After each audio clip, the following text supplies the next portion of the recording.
We shall overcome. We shall overcome. We shall overcome someday. Oh, deep in my heart, I do believe we shall overcome someday. Greetings, Nigeria, New York. I am Dr. Angela Harris, born in Columbus, Ohio, living in Atlanta, Georgia. Very influential in the diaspora mission for the world. One thing that is very, very important. I had things on paper, but you know, the one that gives us life every day, a lot of times he moves us differently when it's time to speak and you see what's going on. So, thinking about the topics of today, it's very important that we understand some of the things that have to take place in order for these things to become manifested the way that we see it and the way that we want it. One of those things, first of all, I am the founder of the Rebirth of the Black Nation. The Rebirth of the Black Nation is an agenda for Black people united, worldwide, global network. And so the things that we have to understand is 3 points that I'm going to make quickly. The first one is we have to understand agenda. In order for anything to be manifested that we want to see, we have to have an agenda that's going to make sense for it to happen. A lot of people want to start things. They want to start organizations instead of organizations. They want to start organizations for a name to, to become known. But the order of the organizations are not intact. So we have to have an agenda. The Rebirth of the Black Nation has an agenda. That agenda is to understand order. That's the first thing. Order meaning what takes place first that's going to lead to the things that's going to create change. So I'm going to give you a little account of that really quick. Some people are on the bus. The bus are those who, they know that something needs to be done. They get on that bus and they're not moving anywhere because that's all they do. They know that something needs to be done, but they never move.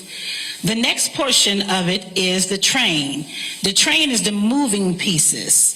The moving pieces are those who understand that there's a purpose for them, and they walk in that purpose, and they go after what they're designed to do daily in order to complete the task that they were born for. The next phase of it is the plane. The plane has been our problem, which is our leadership. That's why I was over there jumping in my seat when brother came and he spoke, because our leadership has been our problem because we've had so many misleaders that continue to mislead us, and it defeats us in our fight that we call freedom. So now the Most High, the one that gives us life every day, has sent the overseers, the spaceship. That is the ones that understand that we are not only leaders, but we're responsible to make sure that the leaders do what the leaders are supposed to do. A lot of people don't want to take that authority because they're fearful of what man can do. They're fearful of what man may say, and they're also fearful of death. But one of the things that we have to understand in life is that tomorrow is not promised to us. And some of us are held accountable to become the overseers to make sure that things are moving. So that's the position that I sit in, everything that I do. With Black People United, the Rebirth of the Black Nations, the Black Kings and Queens worldwide. How does that tie into voting in the diaspora? One of the things that over time, I've been in Nigeria. Nigeria is my second home. As a matter of fact, I'll be flying out to go there on Monday. But in being in Nigeria, there's some things that I have concerns about. And the concerns are that in Nigeria, when you look at the demographics of Nigeria, it's either rich or poor. There's really not a medium. In order for things to change in the voting range, we have to develop that medium, because the medium are the real moving pieces. And in order for that to happen, we have to have order. The other thing that I want to state is that in the midst of all of these things going on, we have a lot of people in politics.